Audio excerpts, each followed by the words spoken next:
સુરતના વરાછા ઘનશ્યામનગરની 13 નંબરની શેરીમાં જર્જરિત બાંધકામનો સ્લેબ ધરાશાયી થતાં નાસભાગ મચી જવા પામી હતી. સુરતના ઘનશ્યામનગરમાં આવેલ શેરી નંબર 13માં એકાએક સ્લેબ ધરાશાયી થયો હતો. છજાના ભાગને સ્લેબ નીચે પડતા ત્યાં ઊભી રાખેલી લારીનો ખુરદો બોલી ગયો હતો. સદનસીબે ઘટનામાં કોઈ જાનહાનિ થઈ ન હતી. સુરતના વરાછા વિસ્તારમાં ઘનશ્યામનગર સોસાયટીમાં આવેલ શેરી નંબર 13માં સ્લેબના છજાનો ભાગ ધરાશાયી થયો. સ્લેબ નીચે પડતા નાસભાગ મચી જવા પામી હતી. જર્જરિત બાંધકામના છજાનો ભાગ ધરાશાયી થયો હતો. તે દરમિયાન નીચે એક હાથ લારી ઊભી હતી, જેમાં સ્લેબનો તમામ ભાગ લારી પર પડ્યો હતો, જેના કારણે લારીનો ખુરદો બોલાઈ ગયો હતો. સદનસીબે આ ઘટના બની તે દરમિયાન આસપાસ કોઈ ન હોવાથી મોટી દુર્ઘટના ટળી હતી.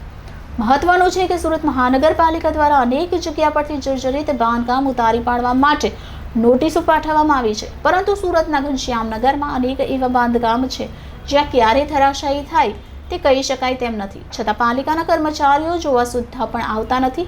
જો આ દરમિયાન કોઈ મોટી દુર્ઘટના સર્જાશે તો તેનો જવાબદાર કોણ, તે પણ એક મોટો પ્રશ્ન છે.